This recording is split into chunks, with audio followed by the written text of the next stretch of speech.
그럼 기도하고 시작하겠습니다. 하나님 고맙습니다. 이번에 이렇게 강북통통이라는 아름다운 경사를 허락하시고 이런 분들을 함께하게 해주셔서 감사합니다. 모든 것이 하나님의 계획하에 있음을 믿습니다.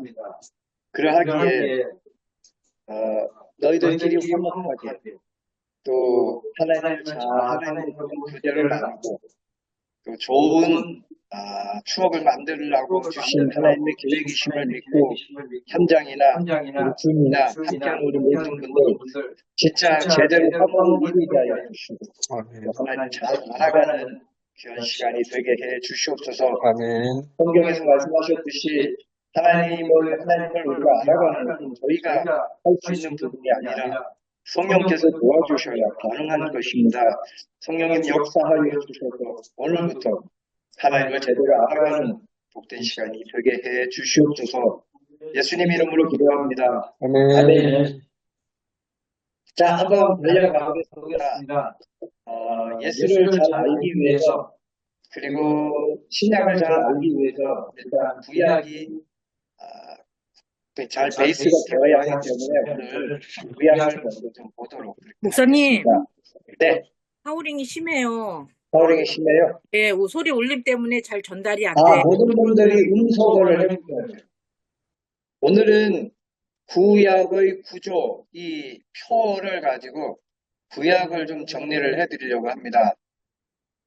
이게 지금, 네, 요거 가지고 할게요. 제 소리 들리나요?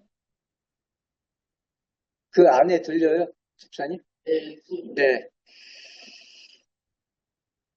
근데 시편이 그리다 보니까, 이런 줄 알았는데, 나중에 좀 수정을 해서 드리겠습니다.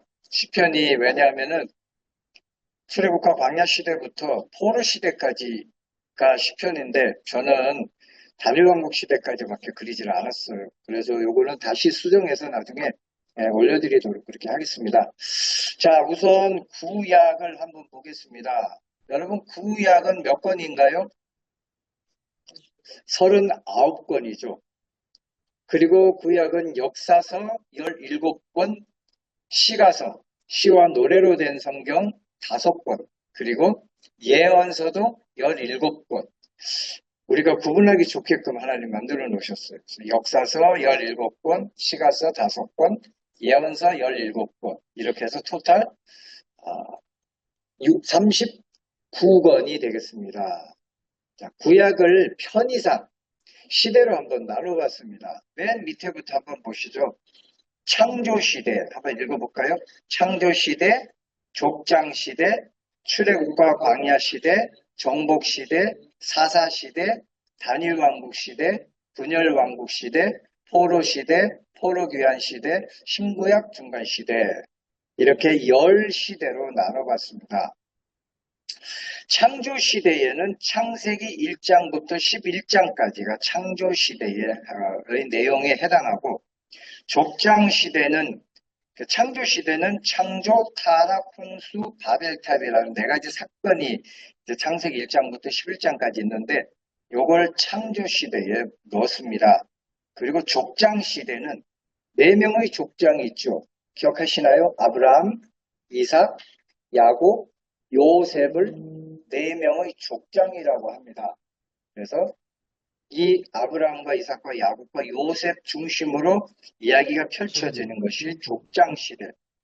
그리고 출애굽과 광야시대는 애굽에서 나와서 가나안에 들어가기까지 40년 동안 있게 되는 일들을 기록해 놓은 책이 이렇게 4권입니다. 출애굽기, 레위기, 민수기, 신명기. 그리고 이제 가나안에 들어가서 가나안을 정복하고 12지파가 땅을 나누는 이야기가 정복시대, 이게 여호수아입니다. 그리고 여호수아가 땅을 이제 12지파별로 나눈 후에 왕이 세워지기까지 사사라는 문제가 있을 때마다 지도자들을 세워서 문제를 해결했던 그 시대가 사사시대입니다. 이게 사사기, 그리고 요단 동편에 모압 땅에서 있게 되는 룻기, 이렇게 해서 사사기와 룻기가 사사시대. 그리고 다니엘 왕국 시대는 사무엘 상하 열왕기 상 11장까지요. 다니엘 왕국 아시죠? 통일 왕국, 왕이 하나의 뜻이죠. 첫 번째 왕이 누구죠? 사울. 두 번째 왕이 다윗. 세 번째 왕이 솔로몬. 요때까지를 다니엘 왕국이라고 합니다. 그리고 솔로몬의 아들 르호보암과 솔로몬의 신하였던 여로보암이 각각 남북으로 왕국이 나누어졌던 시대가 분열왕국 시대. 이게 열왕기상 12장부터 열왕기 하까지가 분열왕국 시대. 포로 시대의 역사서는 없습니다. 우와, 성로님 어서 오세요. 우와, 우리 현장에 김순섭 장로님이 오셨습니다.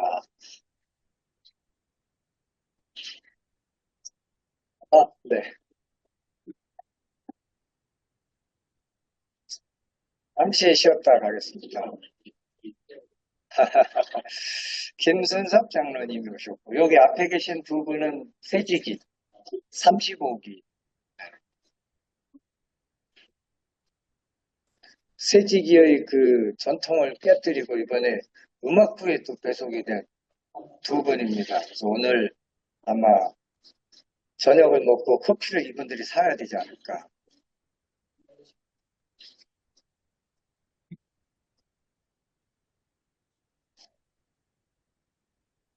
예. 귀환하신 김순섭 장로님 너무너무 환영합니다. 한국 통통 처음 오셨잖아요. 예, 다시 보겠습니다. 예, 구약의 구조가, 구약은 39권인데 역사서가 17권, 그리고 노래와 시로 되어 있는 시가서가 15권, 그리고 예언서가 17권, 이렇게 총 39권이고, 시대별로 구약은 이렇게 10시대로 나눠져 있습니다. 창조시대, 족장시대, 출애굽과 광야시대, 정복시대, 사사시대, 단일왕국시대, 분열왕국시대, 포로시대, 포로귀환시대, 신구약 중간시대. 그리고 여기 역사서는 창조시대는 창세기 1장부터 11장까지 창조, 타락, 홍수, 바벨탑 사건이 요 시대의 기록이고, 족장시대는 4명의 족장, 아브라함, 이삭, 야곱, 요셉, 이들의 이야기가 창세기 12장에서 50장까지 족장시대고, 출애굽과 광야시대는 애굽에서 나와서 가나안에 들어가기까지의 40년 동안 광야에서 있었던 이야기가 출애굽기, 레위기, 민수기, 신명기. 그리고 정복시대는 이제 가나안에 들어가서 여호수아를 대장으로 가나안 7족속과 전쟁에서 가나안을 정복하고 12지파가 땅을 나누는 그 이야기가 여호수아. 그 다음에 사사시대는 12명의 사사, 왕이 아직 세워지기 전에 일이 있을 때마다 한 사람의 지도자를 세워서 문제를 해결하던 그 시대를 사사시대라고 해요. 그 다음에 루크 보어스의 연애소설 이야기를 중심으로 또 엮어지는 성경의 룻기, 이게 사사시대의 이야기고, 다니엘 왕국 시대는 왕이 하나일 때 통일 왕국 시대 이야기입니다. 1대 사울, 2대 다윗, 3대 솔로몬. 이 시대의 이야기가 사무엘 상하, 열왕기상 11장까지, 이때가 다니엘 왕국 시대. 그리고 분열 왕국 시대는 솔로몬의 아들인 르호보암과 또 솔로몬의 신하였던 여로보암이 각각 남과 북으로 나눠서 북이스라엘 남유다 시대로 나뉘어서 멸망해 가던 시기를 분열왕국 시대라고 합니다. 그리고 이제 북이스라엘은 BC 722년에 아시리아의 멸망을 당해서 없어져 버렸고 역사에서 흩어져 버렸죠. 그리고 남유대는 BC 586년에 바벨론에 멸망하고 바벨론의 포로로 잡혀간 시기를 포로 시기라고 하는데, 이 시대에 역사서는 없습니다. 그리고 이제 3차에 걸쳐 포로에서 귀환을 하고 성전을 재건하고 성벽을 재건하고 그 다음에 나라를 재건하는 이야기가 에스라, 느헤미야, 역대상, 역대하. 요때가 포로 귀환 시대고, 에스더는 포로에서 귀환하지 않고 페르시아에 남아있던 백성들이 하나님과 동행하면서 승리하는 이야기가 에스더서입니다. 그리고 구약과 신약의 중간인 신구약 중간 시대에는 성경이 없습니다. 그래서 이 시대 400년을 침묵 시대라고 합니다. 어떠한 예언자도 어떠한 하나님의 말씀도 없었던 시대가 이 400년의 신구약 중간 시대입니다. 그리고 시가서는 5권인데 욥기가 한번 보셔요. 어디에 있죠? 족장 시대에 있죠. 욥기. 성경에서 제일 먼저 기록된 성경이 욥기예요. 이게 그 당시에 고대 근동에서 불려지던 이런 노래를 모세가 취합해서 성경으로 가지고 들어온 책이 욥기입니다. 그 다음에 시편이 한번 보셔요. 어디부터 어디까지죠? 출애굽과 광야 시대부터 다니엘 왕국 시대까지로 제가 해놨죠. 이거를 쭉 올려서 시편은 포로 시대까지 올리시면 됩니다. 조금 연장을 하셔서 저가 한번 보실래요? 요렇게 요게 시편 여기서부터 너무 지저분하죠. 요렇게까지 올려서. 왜냐하면 시편은 대부분 다윗의 시편인데 다윗의 시편은 다니엘 왕국 시대잖아요. 그런데 시편 126편하고 137편은 포로로 잡혀갔던 시대에 불렸던 노래예요. 그러니까 포로 시대까지 제 시편을 올리면 됩니다. 정기령 목사님 잘 만드셨네요. 뒤로 한번 보여주셔. 요렇게 하시면 돼요. 포로 시편.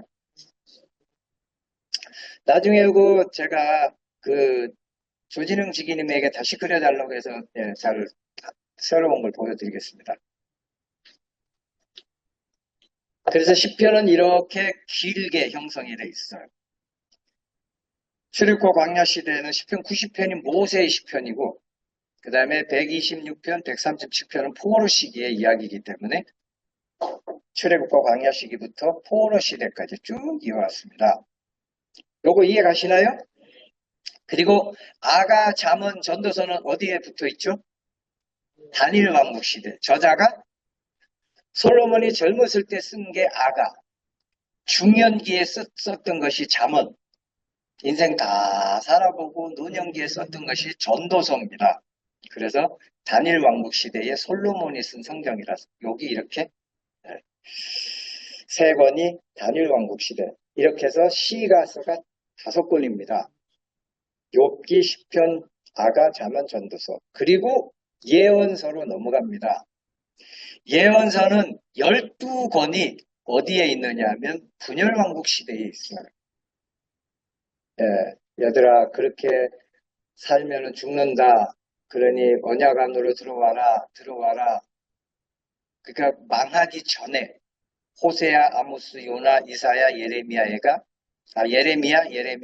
요엘, 오바댜, 미가, 나움, 하박국, 스바냐는 분열 왕국 시대에 이야기를 기록한 책이고 그 다음에 포로로 잡혀갔을 때 다니엘과 에스겔 2권인데 다니엘은 왕궁에서 활동을 했던 선지자고 에스겔은 백성들 사이에서 활동했던 선지자예요. 그래서 두 권이 포로 시대고 이게 포로에서 돌아와서 성전 짓자 했던 사람들이 학계, 스가랴, 성전을 지었는데 여전히 신앙이 엉망인 거예요. 제사장도 타락하고 백성들도 타락하고 그러니까 6개의 질문을 하면서 하나님의 백성은 이렇게 살아야 한다 라고 제시한 책이 말라기입니다. 구약 성경의 마지막 책이고 그리고 말라기에서 뭐라고 이야기하죠? 예수님 메시아가 오기 전에 엘리야가 올 거야. 그 엘리야가 세례 요한이고 그래서 말라기 다음에 신약의 첫 번째 예언자가 세례 요한이 이야기부터 시작이 되잖아요.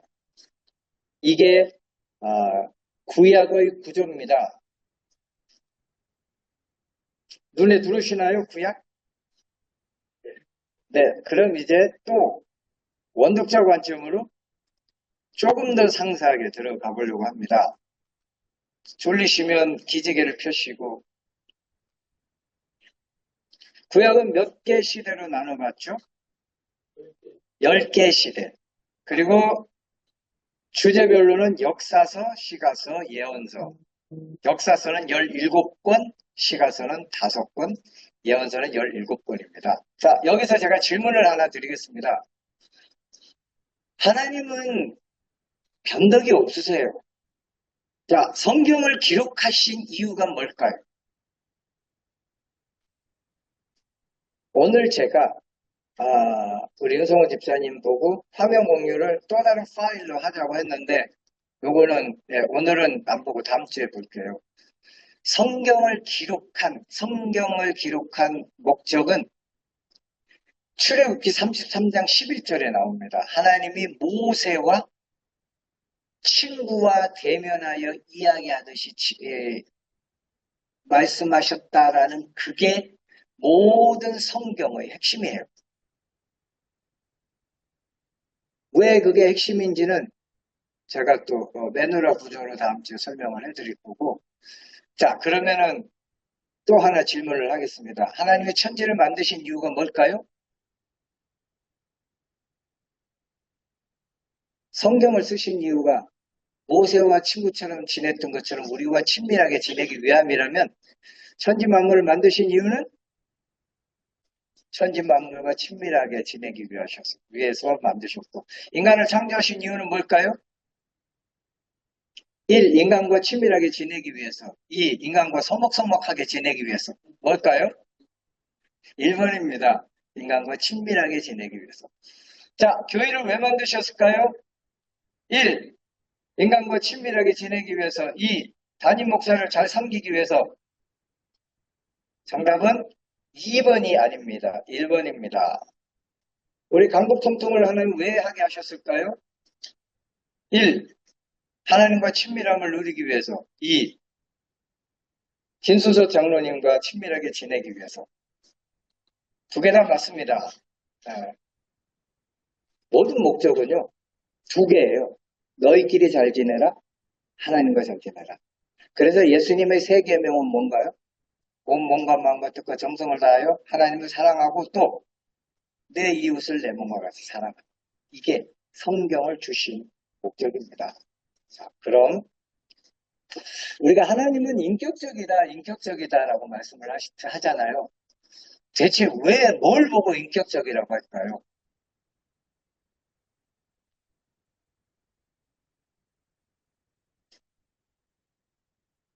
박희연 지기님, 이렇게 인상이 좋으신 분이 음악부에 오시면 너무 환영합니다.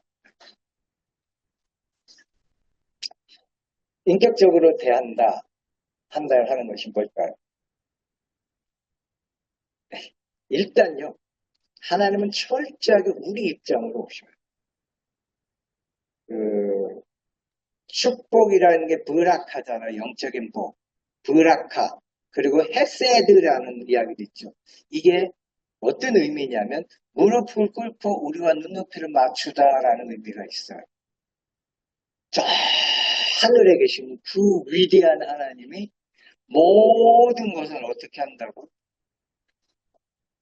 무릎을 꿇고 우리와 눈높이를 맞춰서 우리 입장으로 모든 것을 해나가시는, 이것이 인격적이다라고 할 수 있는데, 자, 구체적으로 그러면 어떤 일이 있느냐면, 성경을 우리가 무슨 책이라고 그러죠? 성경이 두 권으로 나눠져 있잖아요.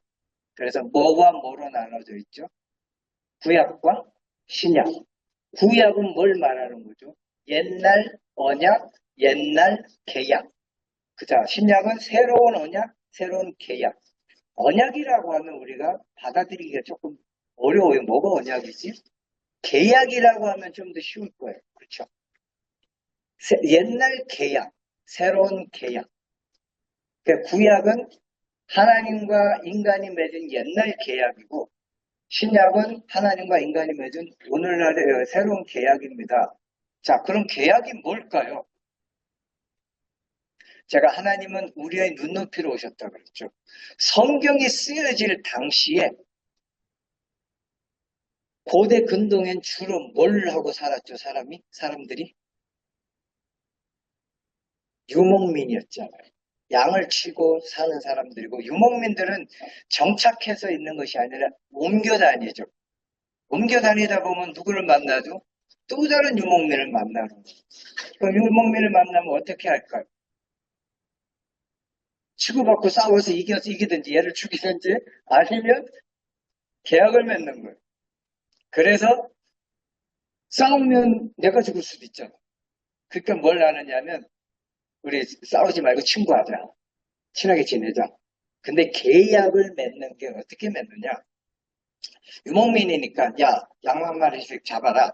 잡아서 양 한 마리 잡아서 죽여서 각을 떠놓고 계약을 맺는 사람들이 손을 잡고 저기 각을 뜬 짐승 사이로 지나가면서 계약서를 읊는 거예요.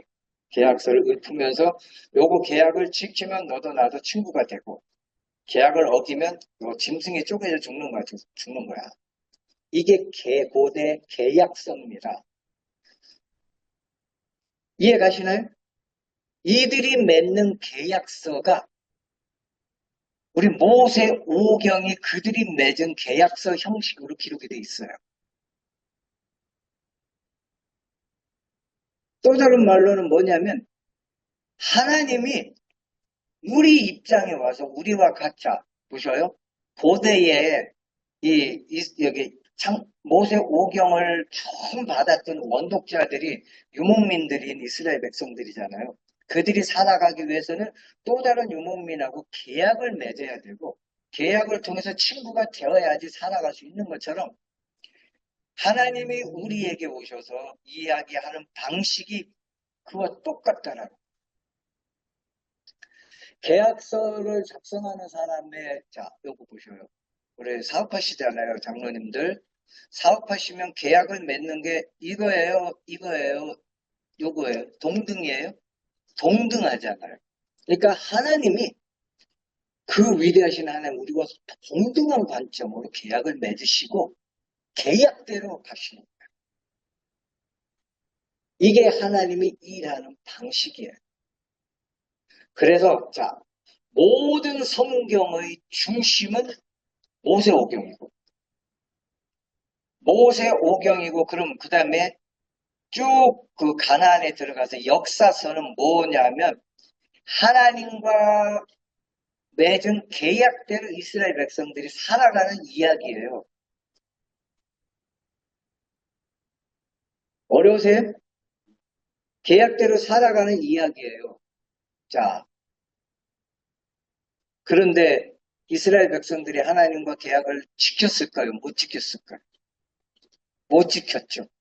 못 지키니까 하나님이 어떻게 했을까? 그럼 짐승에 쪼개져 죽은 것처럼 죽어야 되잖아요.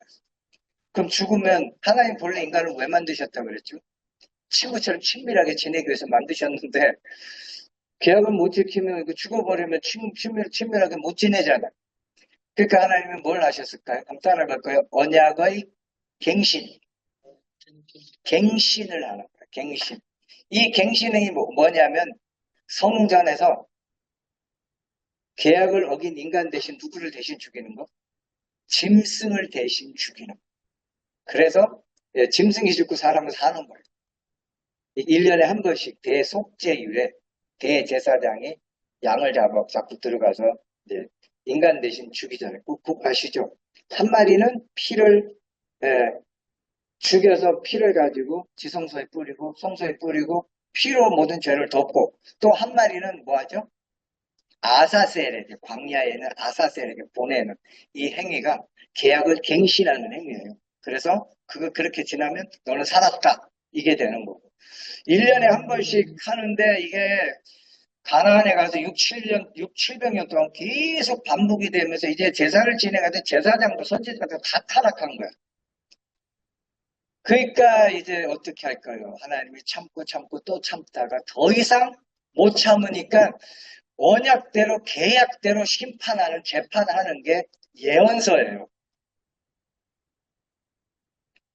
다음 주에 보면 알겠지만 예언서에 야 너희들이 이렇게 계약대로 너희들이 못했기 때문에 계약을 어겼기 때문에 너희는 이제 심판받아서 포로로 잡혀갈 거야. 이제 멸망할 거야. 이게 예언서입니다.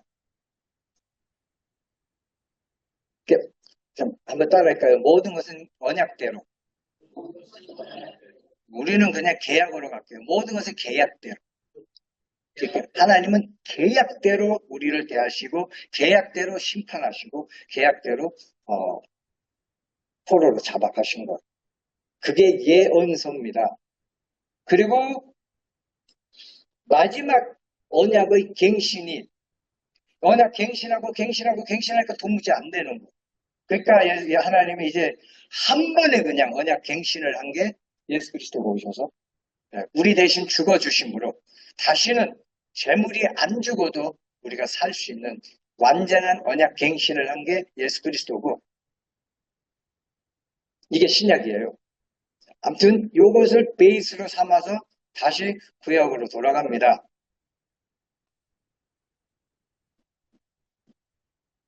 이해가시나요? 어려우면 어렵다고 해주시고 박희연 측위는 이해가시나요? 많이 이해되셔요? 어려워요? 감사합니다. 그래서 예언서를 원독자 관점으로 보면요. 호출, 증거, 판결 이런 식으로 돼 있어요. 박희연 이리 와. 그래서 너는 이런 죄를 지었어. 그래서 너는 심판에 처한다. 꽝꽝꽝. 그래서 북이스라엘의 모든 나라들은 BC 722년에 아시리아에 망했고 남유다는 BC 586년에 바벨론에 멸망을 당하게 된 거예요. 언약대로, 계약대로 이게 하나님의 방식입니다. 철저하게 동등한 관점으로 해나가는. 자, 요걸 베이스로 다시 구약을 들어가도록 하겠습니다. 이해가 안 되면 이제 질문을 해주시면 돼요.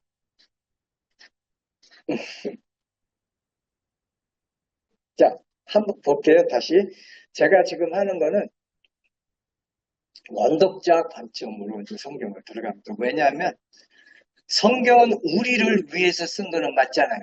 그렇죠? 그러나 우리에게 직접 주신 성경은 아니잖아요. 박희연 지기는 그렇죠. 창세기 누구에게 줬을까요?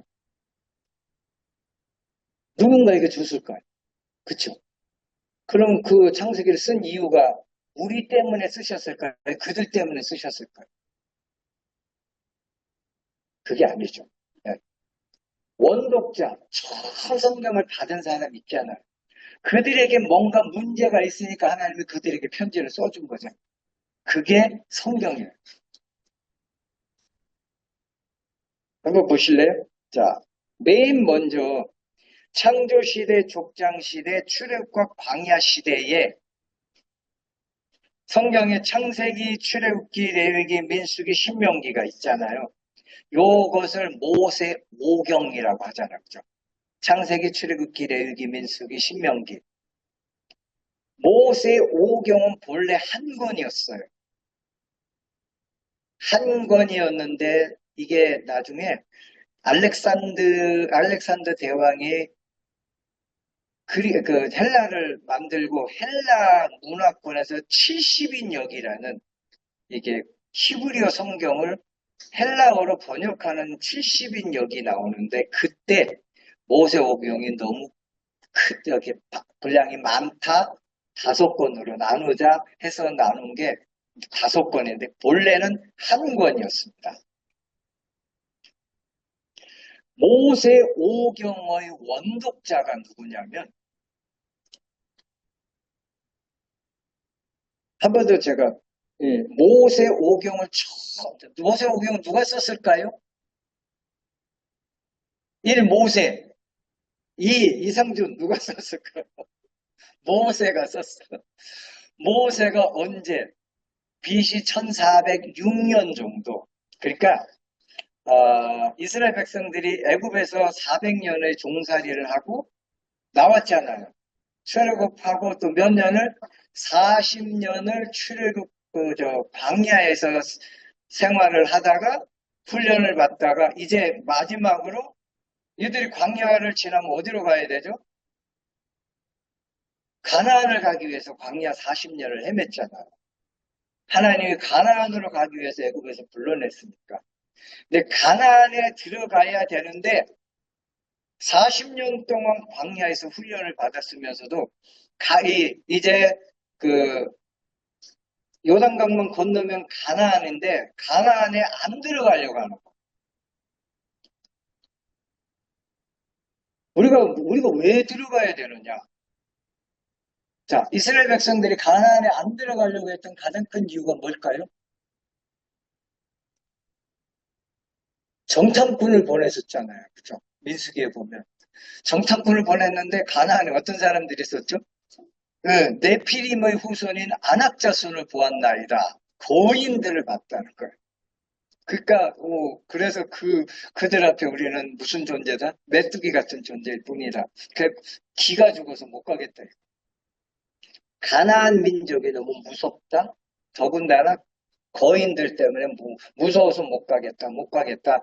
이 안악 자손에게 기가 죽어 있어서 못 가겠다. 박희연 지기님, 저랑 이렇게 태권도 하면 이길 수 있겠어요? 나도 태권도 2단인데 여기 더 잘하겠지만. 시작하게 되면 뭐 할 것 같아? 기가 죽을 거죠. 저에게 덤벨 엄두가 안 나죠. 이스라엘 백성이 엄두가 안 나는 거야. 정탐권 갔다 오더니 가나안 백성에게 기가 죽어서 못 가겠다 이거야.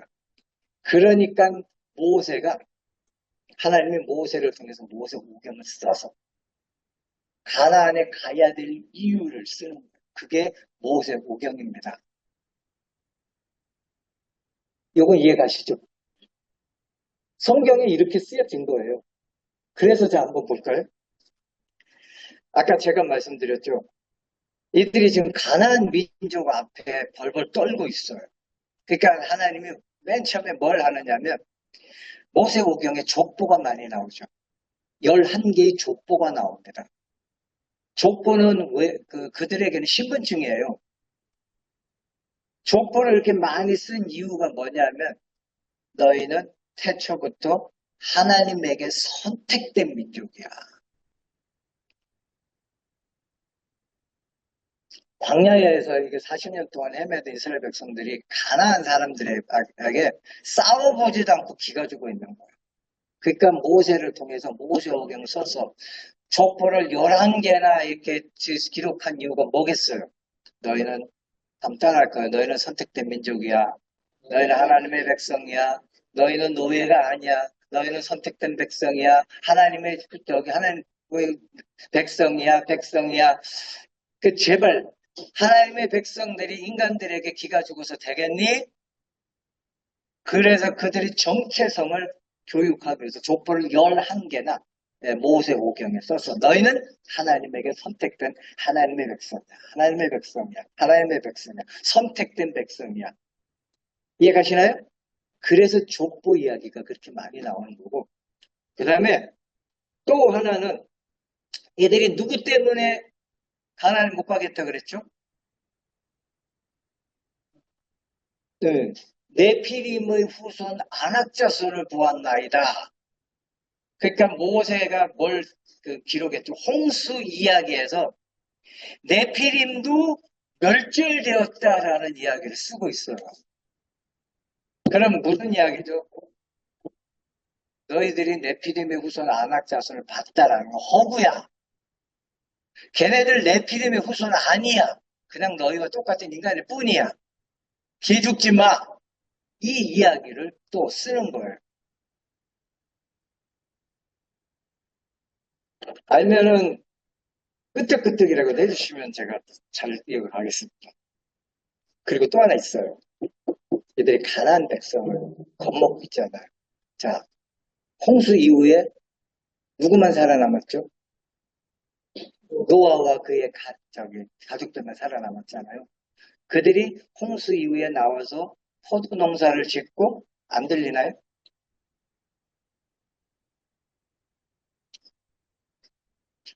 포도 농사를 짓고 노아가 포도주를 만들어 먹고 취해서 잠을 자는데 벌거벗고 잤어. 그러니까 누가 그 둘째 아들 함이 아버지를 이렇게 좀 안 좋게 이야기를 했잖아요. 그러니까 나중에 노아가 깨서 노발대발을 하면서 누구를 저주했죠? 함을 저주했나요? 함의 넷째 아들 가나안을 저주했죠. 가나안을 그때요, 태어났을 수도 있고 안 태어났을 수도 있어. 근데 노아가 왜 가나안을 저주했느냐면 세 번이나 이야기해. 그 당시에 세 번이나 이야기하는 건 더 이상 이야기하지 마라 이거거든. 왜 모세가 가나안이 저주받는 이야기를 세 번이나 했을까? 가나안은 그의 형제 셈의 종의 종이 될 거야. 가나안은 형제의 종이 될 거야. 가나안은 셈의 종이 될 거야. 지금 광야에 있는 사람들은 누구의 후손이에요? 셈의 후손이에요. 노아의 아들 셈, 함, 야벳 중에 지금 이 광야에서 가나안으로 가야 되는 이 모세 오경을 받는 사람들은 다 셈의 후손이에요. 이 셈의 후손이 누구에게 무서워하고 있죠? 가나안 족속들을 무서워하고 있으니까 언제? 이미 하나님은 아주 오래전에 노아 시대에 저 가나안 백성이 누구예요? 너희들의 종의 종이 되도록 이미 하나님이 예정을 해놓으셨어. 그러니까 가서 죽기만 하면 쟤들은 누가 된다고? 너희의 종이 될 거야. 겁먹지 마. 이런 이야기들을 써서 예, 이걸 쓰려고 모세 오경을 쓴 거예요.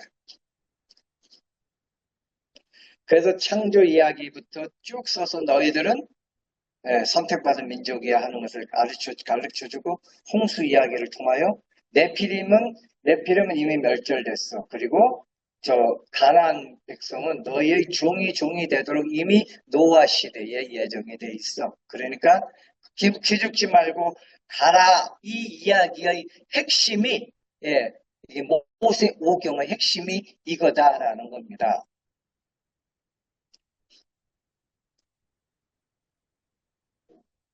처음에 계신 분들 이해 가시나요? 네, 감사합니다. 박현직님 이해 가시나요? 또 들으시면 이해 갈 거예요. 네. 자, 그럼 모세오경 전체는 그래요. 그럼 창조시대 오늘 그냥 나가는 데까지만 나갈게요. 네, 굳이 뭐 급하게 나갈 필요는 없으니까 이해만 가시면 돼. 그럼 창조시대가 창세기 1장부터 11장까지라고 했잖아요. 여기는 뭐가 쓰여져 있느냐면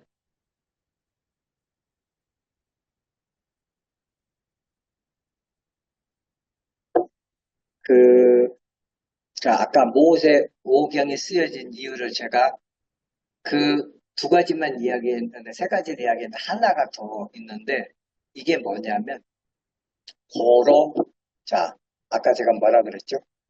너희가 누구라고요? 태초부터 선택된 하나님의 백성들이야. 하나님의 백성들이야. 하나님의 백성들이야.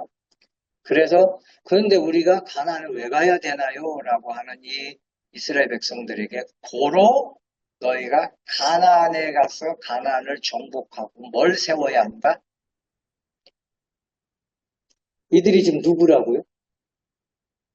이스라엘 백성들이 애굽의 노예인가요? 하나님의 백성인가요? 하나님의 백성이죠. 하나님의 백성이 해야 될 일은 뭐예요? 하나님 나라를 세워야죠. 하나님 나라를 세워야죠. 가나안에 가서 하나님 나라를 세워라. 그게 모세 오경의 가장 핵심적인 내용이에요. 가나안 사람들 앞에 겁을 먹고 내가 가나안에 왜 가야 되는지 모르겠다 하는 그들에게 가나안에 겁먹지 마라라는 이야기 쭉 하면서 너희는 하나님의 백성이야. 그러니까 하나님이 너희 조상들에게 주려고 했던 그 땅 가나안에 가서 하나님 나라를 세워라. 이 이야기를 하는 것이 모세 오경입니다. 그럼요. 하나는 또 의문이 안 생길까요? 하나님 나라고 우리가 어떻게 세우죠? 하나님 나라가 대체 뭔가요? 어떤 게 하나님 나라인가요? 생각나겠죠? 의문이 안 생길까요? 윤성호 집사님, 하나님 나라는 뭐예요? 어떤 게 하나님 나라인가요? 하나님 이 땅에 교회를 왜 주셨나요? 친밀하게 지내기만 하라고 주신 건 아니잖아요. 서로 친밀하게 지내면서 뭐하라? 이 땅에 너희가 하나님 나라를 보여주라. 하나님 나라 세워라. 그거잖아요. 그럼 하나님 나라의 모형이 뭐예요? 이 에덴 동산, 이 순복음 집 중앙교회 뭘까요? 그래서 창세기 1장부터 11장에 이들이 세워야 할 하나님 나라의 모형인 에덴 동산을 보여주는 거예요.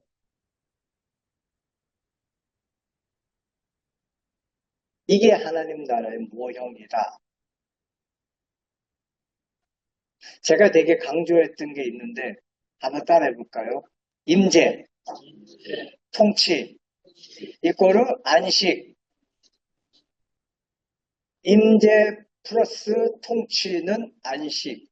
이게 공식입니다. 임재 플러스 통치는 안식. 에덴 동산은 하나님 나라의 모형이잖아요. 그러니까 하나님 나라는 어떤 것이 하나님 나라죠? 하나님이 임재하시고, 하나님이 임재하시면 통치를 하셔요. 하나님이 통치하시면 우리에게 뭐가 오죠? 안식이 옵니다. 이 안식은 메누하라는 건데, 이게 뭘 의미하느냐면요. 전쟁과 천재지변이 없이 우리의 일상이, 자, 세 가지입니다. 한번 따라할게요. 자연스럽고 자유하고 만족스러운 상태를 메누하라고 합니다. 안식이, 예, 하나님이 임재하시고 하나님이 통치하시면 우리에게 안식이 오고, 안식이 오면 안식이 어떤 상태냐?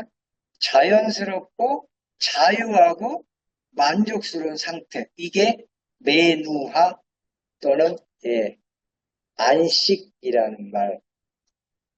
저기 있잖아요. 수고하고 무거운 짐진 자들아 다 내게로 오라. 내가 너희를 쉬게 하리라. 이 쉬게 하리라도 메누하예요. 안식. 하나님 나라니까 하나님이 임재하시고, 하나님이 임재하시면 그냥 와서 가만 앉아서 있는 것이 아니라 우리를 통치하시고, 하나님을 통치하시면 우리에게 예, 안식이 온다. 이게 에덴 동산의 모습입니다. 예, 하나님 나라, 바로 이런 하나님 나라를 가나안 가서 세워라.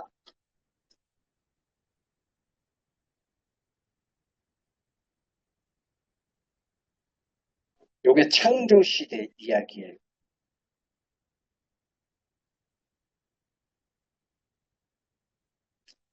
뭐 너무 정신없이 나갔나요? 자, 한 번 더 정리해 볼게요. 모세오경은 한 권이라고 말씀드렸잖아요.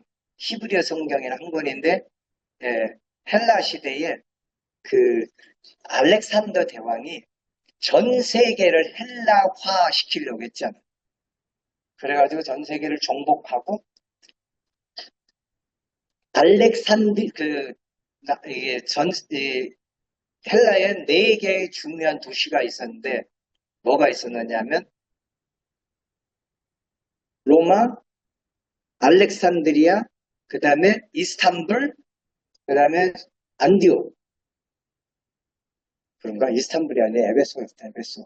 뭐, 어쨌든, 그 네 개의 도시를 만들어 놓고 전 세계를 헬라화 시키려고 하는데, 헬라화 시키려고 하는 그 일종의, 그 정책 중에 하나가 성경을 헬라어로 번역하는 과정이 있었는데, 그 성경을 헬라어로 번역을 하려고 각 12지파마다 2명씩 뽑았어요. 그래서 70명이 모여서 성경을 히브리어로 된 성경을 헬라어로 번역을 했는데 이때에 모세오경이 너무 방대하니까 5권으로 나누자. 그렇게 해서 이제 5권으로 나눴는데 이게 모세오경이고 모세오경의 원독자는 아까 말씀드렸죠. 광야에서 40년의 생활을 끝내고 가나안에 들어가기 전에 가나안에 못 가겠다라고 이렇게 빼는 그 이스라엘 2, 3세대예요. 저게 출애굽 2, 3세대. 1세대는 다 죽었잖아요. 광야 40년에. 2세대는 애굽에서 나올 때 20살 이하. 그리고 3세대는 광야에서 태어난 사람들이 3세대. 그러니까 이 3세대에게 가나안에 가야 될 이유를 이야기하는 것이 이 모세 오경입니다. 자, 그래서 그 중에 창조시대 창세기 1장부터 11장까지는 하나님 나라를 세워야 하는 이유를 이제 이야기하는데 그 하나님 나라의 모형이 에덴 동산이에요. 에덴 동산을 모형으로 하나님 나라를 세워라. 하나님 나라는 3가지가 있다고 그랬죠. 임재, 통치, 안식. 임재, 통치, 안식. 임재, 통치, 안식. 네. 하나님이 임재하시고 하나님이 통치하시면 우리에게 뭐가 온다고요? 안식이 오는데 안식은 3가지. 자연스럽고 자유하고 만족스러운 게 예. 모세 오경까지 오늘 하고 예, 정리를 거기 쉬어도 될 것 같아요. 강의는 5시부터 6시 반까지만 합니다. 네, 더 이상은 안 할 거예요. 안 쉬고 가도 될까요? 네. 더 할까요? 네? 더 하려면 뭐 할 수도 있지만 여러분이 원하면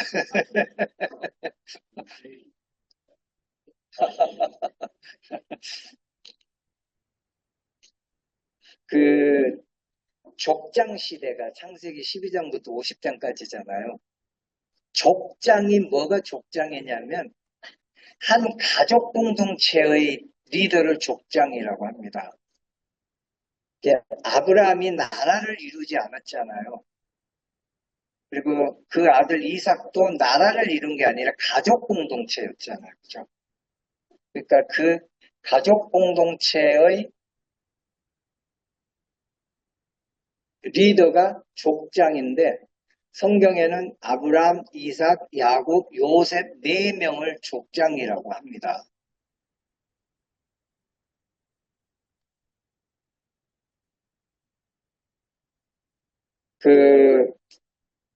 자, 요걸 한번 보셔요. 지금 모세 오경임은 창조 이야기가 먼저일까요? 지금 모세 오경은 이 듣는 사람이 지금 어디를 가기 위해서 있는 사람들이죠? 이제 곧 가나안에 가야 되는 사람들이에요. 그러니까 가나안에 가야 될 이유를 이야기하고 또 뒤에 가면은 가나안에 가면 이렇게 살아라. 그 이야기가 이제 족장 시대부터 출애굽 광야 시대까지의 성경에 쭉 나옵니다. 이 가나안에 가서 이렇게 살아야 하느니라 하고 그 이야기를 하려고 하는 거니까요. 아까 제가 하나님은 철저하게 무엇을 먼저 하고 우리와 관계를 맺어가신다고 그랬죠. 하나님은 뭐부터 먼저 한다 그랬죠? 계약. 이 예배 뭘까요? 먼저 계약을 맺으십니다. 언약을 맺으시고 그 언약대로 이루어 가십니다. 한번 제가 솔로몬 나중에 유대가 망하잖아요. 그럴 때 하나님은 왜 망했다고 이야기하죠? 유대가 누구의 죄를 따라갔다 그러죠? 솔로몬의 죄를 따라갔다 그러죠. 북이스라엘은 누구의 죄를 따라갔다 그러죠? 여로보암의 죄를 따라갔다 그러죠. 솔로몬의 죄가 뭘까요? 신명기에 조금 있다가 나오는데 신명기가 가나안에 가면 이렇게 살아라고 하는 그 계약서의 이게 마지막 계약서예요. 모든 건 신명기대로는 살아가야 돼요. 신명기대로 사는 것이 복이고 신명기를 어기는 것이 죄예요. 솔로몬이 신명기에 뭐라고 이야기하냐면 왕은 아내를 많이 두지 말 것이며, 근데 솔로몬이 아내를 몇 명이나 뒀죠? 1000명이나 뒀죠. 그리고 왕은 하나님을 의지하지 외국을 의지하지 말 것이며, 근데 솔로몬이 1000명의 여자들과 왜 결혼을 했죠? 정략 결혼을 했죠. 외국을 의지하는 거죠. 그리고 왕은 군마를 많이 두지 말 것이며, 근데 솔로몬이 외국에서 군마를 엄청 많이 수입해서 창고를 그냥 엄청 세웠잖아요. 그 창고 만드는 데에 그 관리 이게 감독이 여로보암이에요. 그게 나중에 북이스라엘이 나눠지는 어떤, 예, 계기가 되는 건데, 그래서 신명기에서 하지 말라는 것을 어겼기 때문에 결국 유대가 망했고, 예수님은 이 땅에 오셔서 뭐 하셨을까요? 내가 율법이나 선지자를 폐하러 온 것이 아니라 완전케 하러 왔다고 이야기하죠. 폐하러 온 것이 아니라 완전케 하러 오셨다고 하는데, 폐하는 것은 잘못 해석하다라고. 저기 수고고, 토론 수고고, 완전케 하다라는 것은 제대로 해석하다라는 거예요. 그 율법이나 선지자는 주로 신명기를 이야기하는 거예요. 예수님은 철저하게 신명기를 완전케 하다라는 것은 바르게 해석해서 하나님 나라를 회복하는 게 예수께서 오셔서 하는 거고, 그럼 남유다와 북이스라엘 왜 망했을까요? 신명기를 제대로 해석하지 못하고 제대로 실천을 못해서 망한 거예요. 그러니까 하나님은 철저하게 계약대로 우리를 이끄시고 계약대로 심판하시고, 죄가요, 내가 정길용 목사를 미워하고 때리고 이게 성경에서 말한 죄가 아니에요. 죄는 계약을 어기는 게 죄예요. 복은 계약을 지킬 때 오는 게 복이에요. 아멘? 자, 그럼 이 계약을 지켜야지 복이 오고, 계약을 어기면은 죽음이 온다라는 것을 누구의 예를 들어서 보여주느냐면, 족장 시대에 아브라함, 이삭, 야곱, 요셉을 통해서 계약을 지켰을 때에 어떤 복이 오는지를 보여주고 있어요. 너무 어려운 것 같아. 근데 맞는 이야기라서 조금 어렵지만 우리가. 자, 그럼 한번 물어볼게요. 처음 사람이 누구예요? 하나님 누구를 제일 먼저 만드셨죠? 아담이죠. 그럼 아담하고 하나님 계약은 맺었을까요? 안 맺었을까요? 맺었죠. 근데 아담이 그 계약을 깼잖아. 그래서 죽었잖아요. 홍수로 심판을 면하고 또 누구를 불러내셨죠? 노아를 불러냈죠. 노아와 그의 후손들이 계약을 지켰을까요? 못 지켰을까요? 못 지켰어요. 그래서 이들이 또 심판을 당했는데, 하나님이 홍수로 심판을 안 하겠다고 말씀하셨기 때문에 이번엔 무슨 심판이 있었죠? 바벨탑 사건으로 흩어버린 거예요, 사람들이. 그리고 누구를 불러냈죠? 아브라함을 불러냈어요. 자, 아브라함을 불러냈는데 아브라함은 계약을 지켰을까요? 못 지켰을까요? 1 지켰다, 2 못 지켰다. 아브라함은 지켰어. 그리고 그 아들 이삭은 지켰을까? 지켰어. 그리고 그 아들 야곱은 지켰을까요? 못 지켰을까요? 지켰어. 요셉은 지켰어. 계약을 지키는 자들이 어떤 복을 받는가? 이게 족장 시대의 이야기예요. 되셨나요? 그래서 아브라함, 이삭, 야곱, 요셉 이야기를 쓰면서 원독자들에게는 계약을 지키면 어떤 복이 이들에게 가는지를 보여주십니다. 어떤 복이 있었을까요?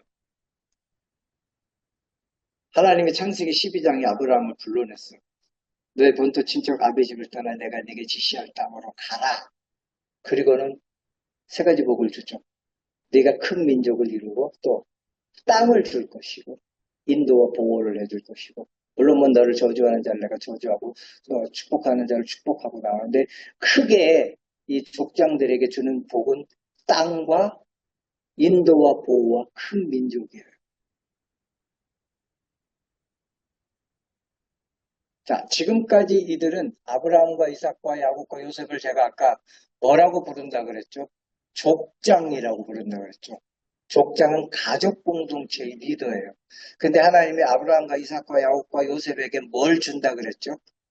큰 민족을 이루게 해주신다 그랬죠. 그래서 이들을 어디로 끌고 갔죠? 애굽으로 인도했고 애굽에서 큰 민족을 이루게 하셨잖아요. 이게 계약 언약을 이루시는 복을 주시는 과정이고 그리고 자 출애굽기는 그럼 뭘까요? 출애굽기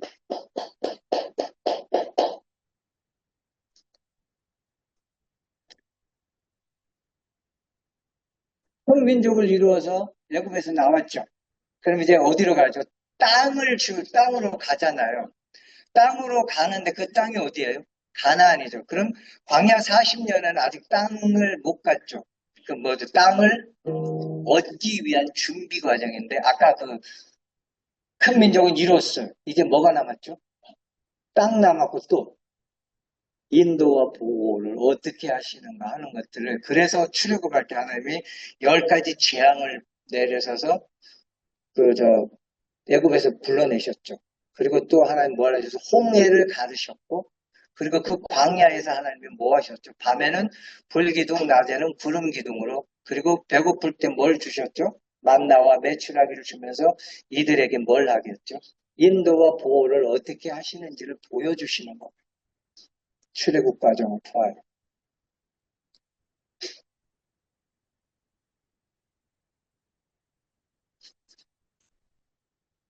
요게 절반이고 출애굽기 20장부터 40장까지는 성막을 기록을 하는데 아까 제가 다시 한번 정리를 할게요. 요거 우리 졸립들어도 잘 들어주세요. 성막이 왜 필요하냐? 자, 가나안에 가면 하나님이 철저하게 뭘 중심으로 자, 일단 여기 볼게요. 어, 여기까지 이해가 머리가 터질 것 같죠.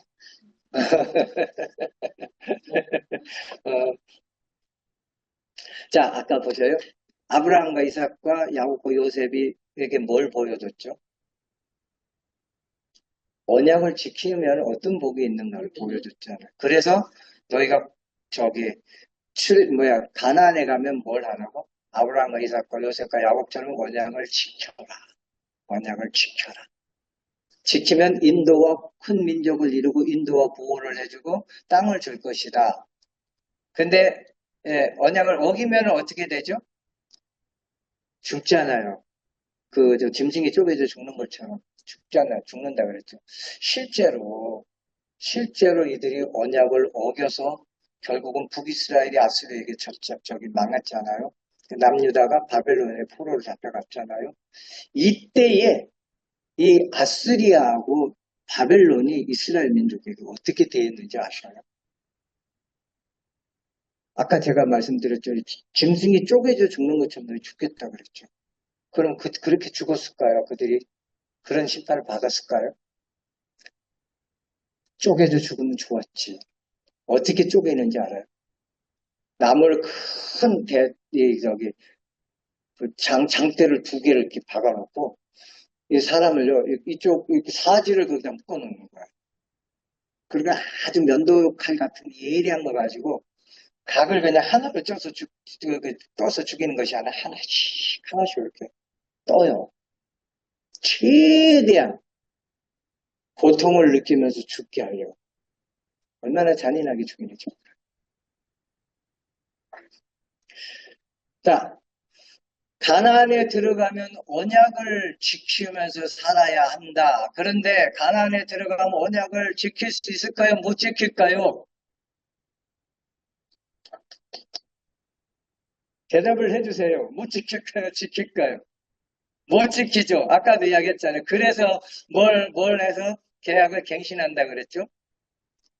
짐승으로 대신 죽여서 우리를 살려주는 요게 제사 행위예요. 제사. 이 제사는 어디에서 이루어지죠? 성막에서. 그래서 출애굽기에 성막 이야기가 나오는 거예요. 가나안에 들어가서 언약을 어기면 이렇게 해서 언약을 계속해서 갱신을 해 나갈 거야 라는 의미로 성막을 만드시고, 성막에는 누가 거기서 이야기를 하죠? 제사장이 일을 하죠. 그리고 성막에서 제사장이 제사 지내는, 그러니까 제사는 어떻게 지내고 하는 그 이야기가 레위기예요.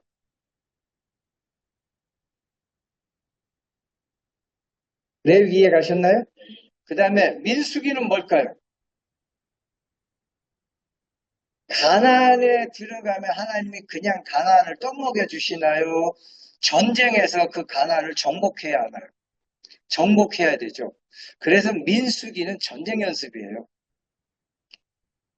야, 내가 있으니까 너희는 그냥 가서 전쟁 그냥 쉽게 해. 이게 아니라 하나님도 전쟁을 충분히 연습을 시키더라고요. 민수기가 백성의 숫자를 기록한 책이잖아요. 이렇게 두 번 백성을 인구조사를 하잖아요. 첫 번째는 출애굽 1세대.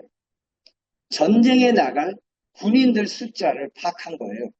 근데 이들이 정탐꾼 사건으로 광야에서 죽게 됨으로써 나중에 한 번 더 백성의 숫자를 파악하는 것은 2세대, 3세대가 군대를 조직하기 위해서 인구 조사를 두 번 하게 되고, 얘들이 광야에서 계속해서 전쟁 연습.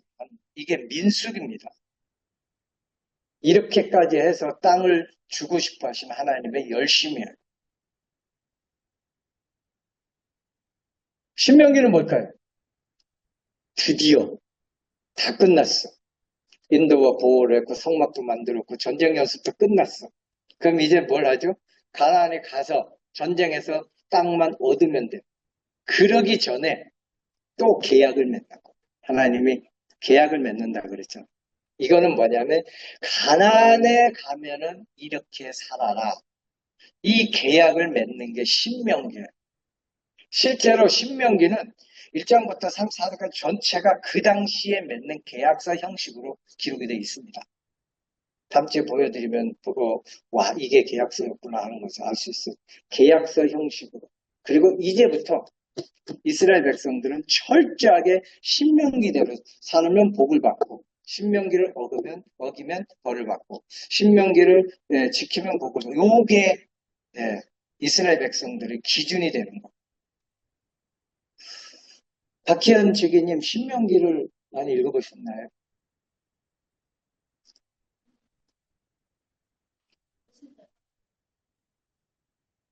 정길용 목사님 신명기를 많이 가르치지 않으셨죠.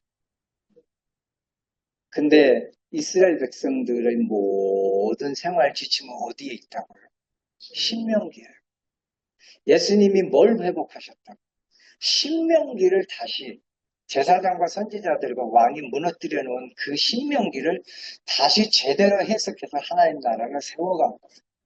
그럼 우리의 삶의 기준이 신명기가 되어야 되는데 우리나라 교회는 신명기를 너무 몰라요. 너무 아이러니컬하잖아요. 모순이에요. 신명기를 제대로 가르치고 이해하고 해야 되는데 신명기가 어렵다고 목사들도 안 가르치고 교인들도 신명기 뭐가 있는지 몰라요. 신명기가 계약서인지도 지금 알 수 있잖아요. 앞으로 가면 정복시대, 사사시대, 단일왕국시대, 분열왕국시대 전부 무엇을 기준으로 살아가야 된다고? 신명기를 기준으로 살아가야 돼. 신명기를 못 살아냈으니까 결국은 마지막에 예언서를 통해서 심판받고 재판받고 망한 거예요. 신명기가 그래서 정말 중요한데 줌에 계신 분들 이제 신명기를 많이 읽어주세요. 이 신명기가 이렇게 중요합니다.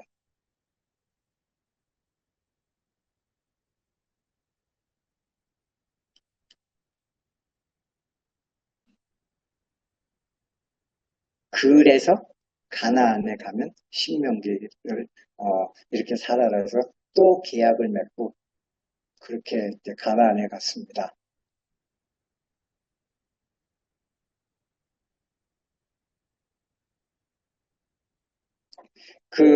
그래서요, 성경의 핵심 내용이 뭐냐면, 윤성호 집사님 그거 띄울 수 있어요?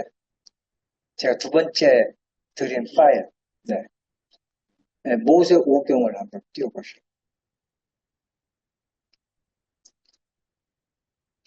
자, 그냥 상식적으로 한번 여러분 머리를 한번 써보세요. 자, 하나님이 성경을 주신 이유가 뭐라고 그랬죠?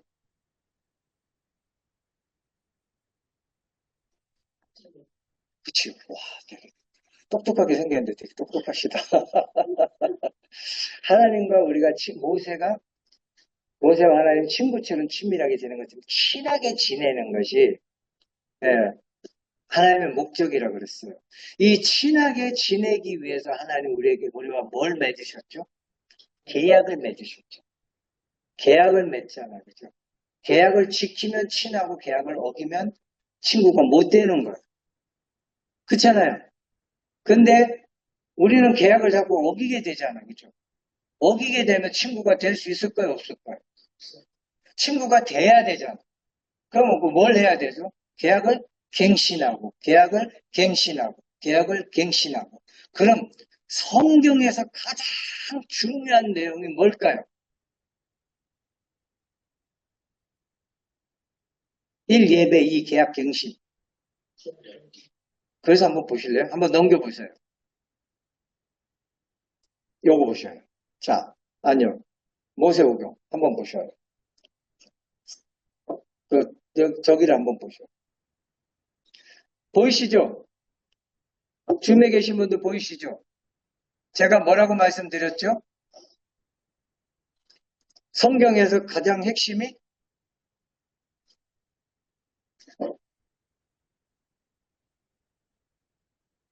나오죠. 그러니까 성경 같이 보셔요. 요것만 하고 오늘 정리하겠습니다.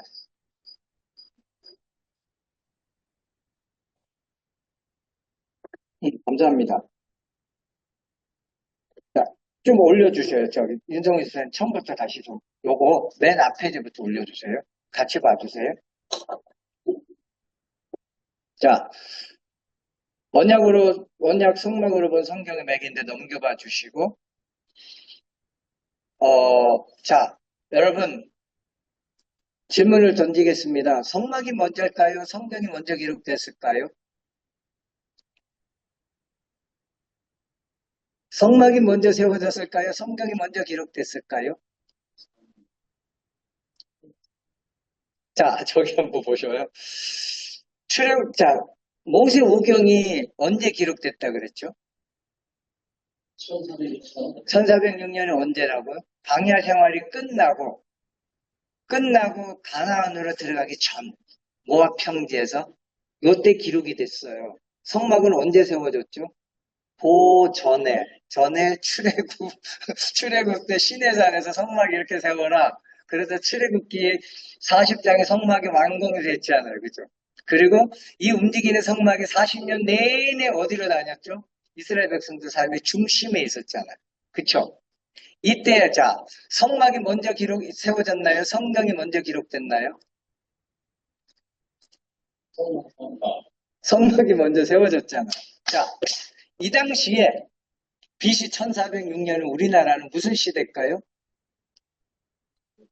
고조선 시대예요. 고조선 시대 시작할 때에 호랑이와 곰이 사람 되려고 굴에 들어가서 쑥 먹고 또 뭐 먹었지? 마늘 먹고 했던 진짜 호랑이 담배 피우던 시절이에요. 그들이나 우리나 글은 없어요. 당연히 없어. 그쵸? 그러면 모세 오경이 뭘 보고, 자, 이스라엘 백성들은 글이 없어요. 그들이나 우리나. 근데 모세가 글을 써야 돼요. 근데 모세 오경이 정말 방대하다 그랬잖아. 그쵸? 그러니까, 그럼 글도 모르는 사람들에게 그 긴 설교를 하면 잘 알아들었을까요? 못 알아들었을까요? 못 알아듣죠. 그러니까 이 모세가 취한 방식이 이스라엘 백성 삶의 중심에는 항상 뭐가 있죠? 성막이 있잖아요. 성막. 성막을 보고 이야기를 만들어가는 거예요. 성막의 구성물이 몇 개? 7개죠. 한번 읽어보죠. 번제단, 물두멍, 등잔대, 떡상, 분향대, 휘장, 언약궤. 7개잖아요. 그러니까 모든 것을 7에 맞추는 거예요. 자, 창세기 1장 1절이 뭐가 되느냐면 저를 한번 봐요. 베레시트, 바라, 엘로임, 엣, 하샤마임, 벳, 하아레츠. 베레시트는 태초에 바라는 만들었다. 엘로임 하나님이 뭐 하 샤마임 하늘과 베트는 과, 그 다음 아레츠 땅을, 우리나라 말로는 태초에 하나님이 천지를 창조하셨다. 네 단어잖아요. 근데 베르시트 바라 엘로임 베트 하샤마임 베트 하아레츠 몇 개? 7개, 7에 맞춰놓고 그 다음에 며칠에 창조를 했죠? 7일. 본래는 3일 창조면 끝나요. 근데 빛을 내는 거하고 태양을 나누어서 예, 이 7에다가 맞춰 놓은 거예요. 보시기에 좋았더라 몇 번? 7번. 본래 보시기에 좋았더라 한 번 빠졌어요. 그러니까 나중에 사람을 만들어 놓고 보시기에 좋았더라 보시기에 좋았더라. 우리나라 성경은 힘이 좋았더라인데 원어는 보시기에 좋았더라 보시기에 좋았더라. 이렇게 해서 7에다가 맞춰 놓은 거예요. 모세 오경은 거의 7이요. 7, 7, 7, 7 한 게 57회나 됩니다. 왜냐하면 이스라엘 백성들은 성막에 보니까 성막 구성물이 7이야. 그 7이 하나님이 하셨다. 하나님이 하셨다. 하나님 말씀이다. 하나님이다. 이게 7이면 하나님이 하셨다. 하나님이 하셨다. 이걸 알게 되고 그 다음에 또 하나 넘겨봐 주실래요? 성막에 보면은 넘겨주세요. 윤성호 집사님. 2번째 페이지. 요게 등잔대입니다. 등잔대. 자, 한번 보실래요? A하고 A-가 붙어 있죠. 그렇죠? B와 B-가 붙어 있죠. C와 C-가 붙어 있죠. D만 따로 있어요. 가장 중요한 이야기는 B에 배치하고 A와 A-는 같은 거잖아요. 그러니까 A와 A-의 같은 내용, B와 B-의 같은 내용, C와 C-의 같은 내용을 구성을 하고 D를 이야기하면 이스라엘 백성들은 자 한번 보시고요. A 이야기하면 뭐가 나올까요? 저 뒤에 A-가 나오겠다. 얘들은 성막의 등잔대를 아니까. B 이야기하면 저 뒤에 B가 나오겠다. B 다시. C 이야기하면 저 뒤에 C-가 나오겠다. 그럼 가운데 이걸 강조하는구나. 그들은 아는 거예요. 여기서 원독자 관점이라고 하는 거예요. 성경은 전부 여기에 끼워 맞춰서 구성이 돼 있어요. 모세 오경이 왜 한 권이냐? 한번 넘겨봐 주세요. 그 다음 페이지.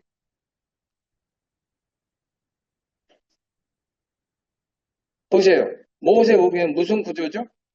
매너라 구조잖아요. 그쵸? 창세기가 서론, 신명기가 결론이고, 출애굽기를 여기 민수기가 매너라 구조로 한 권으로 이렇게 형성이 돼 있어요. 자, 아까 제가 말씀드렸죠. 뭐가 강조하기 위해서? B를 강조하기 위해서 A하고 A-가 비슷한 거, B와 B- 비슷한 내용, C와 C- 비슷한 내용을 적으면서 D를 뭐라고 이야기하죠? 출애굽기 33장 34절 뭐라고 제가 써놨죠? 언약의 갱신. 제가 아까 이야기했잖아요. 성경의 핵심은 계약을 갱신하는 겁니다. 왜요? 하나님과 친밀하게 지내기 위해서는 우리가 죽으면 안 되잖아. 그렇잖아요. 우리 친하게 지내려고 하나님이 내가 하나님이야. 그리고 우리 갑자기 네 이름이 생각나. 박희연 자매님을 하나님이 창조했어. 근데 죄를 지어서 죽어버렸어. 우리가 친하게 지낼 수 없잖아. 그렇잖아요. 그럼 계속 친하게 지내면 어떻게? 살려드려야죠. 근데 계약을 못 지키잖아. 그럼 또 계약을 갱신하는 거야. 갱신해서 살려주고. 계약을 갱신하는 행위가 뭐라 그러죠? 제사를 지내서 짐승을 대신 죽여주고 살려주고. 이게 성경의 핵심 이야기예요. 그러니까 하나님이 적당하게요. 우리 안 기다립니다. 무려 얼마나 기다렸다고요? 하나님 포기 안 합니다. 자, 신명기 언약을 맺은 게 1406년이에요. 근데 이들이 1406년도에 가나안으로 갔어요. 가서 정복시대, 사사시대, 단일왕국시대, 분열왕국 시대까지 무려 600년, 700년, 800년이 지났어. 계속해서 언약을 깨는 거야, 백성들이. 그럼 죽여야 되는데 안 죽이잖아. 갱신하고 살려주고, 살려줬는데도 결국은 언약을 못 지키는 거야. 그러면요, 죽여야 되는데, 망하기 전에 성경에 보면 예레미야, 아모스, 이런 데 보면 여호와 체바옷이라는 이름이 나와요. 만군의 여호와. 이게 뭐냐면 끝선에서 부르는 이름. 더 이상 하나님이 참지 못하는 그때에도 여호와 체바옷을 부르면 이때라도 내게 돌아온 사람 그는 내가 살려주겠다. 저 이스라엘, 북이스라엘 남유대가 하나님의 언약을 지키지 못해서 하나님이 결국은 내가 멸망시키겠다고 므낫세 시절에 하나님이 이야기하잖아요. 참 다윗 때문에 참고 또 참았는데 므낫세를 보니까 더 이상 내가 못 참겠다. 그래서 유대를 멸망시키고 바벨론의 포로로 가게 하겠다. 그랬는데 망하기 전에 이미 유대는 다 망하기로 하나님이 작정하셨어. 하나님이 말씀하시면 이루시잖아. 그럼에도 불구하고 이 끝선에서도 여호와 체바옷을 부르면 부르는 그 사람은 내가 살려주겠다.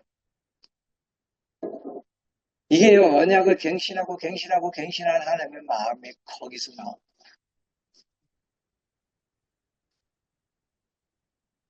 우리 하나님이 적당하게 우리 기다려주지 않습니다. 끝까지 기다려주세요. 끝까지. 그래서 안 되니까 어떻게 해요? 하나님 직접 오셔가지고 자기 죽어주시고 우리 살려주시잖아요. 이렇게까지 살려주신 이게 그러니까 예수 그리스도가 오신 것이 언약의 갱신을 위해서 오신 거예요. 성경의 핵심은 언약의 갱신입니다. 자, 갱신의 목적이 뭐라고요? 한번 읽어보죠. 시작. 모세와 하나님이 친구처럼 친밀하게 교제를 나눈 것처럼 우리와 친밀하게 교제를 나누는 것이 계속 이어지게 하기 위해서입니다. 네, 더 이상 나가면은 네, 좀 오래 걸릴 것 같고 여기까지 하고 다음 주에 요 구조를 완성을 할게요. 괜찮겠습니까? 그리고 네, 이거 꼭 여러분 그려봐 주세요.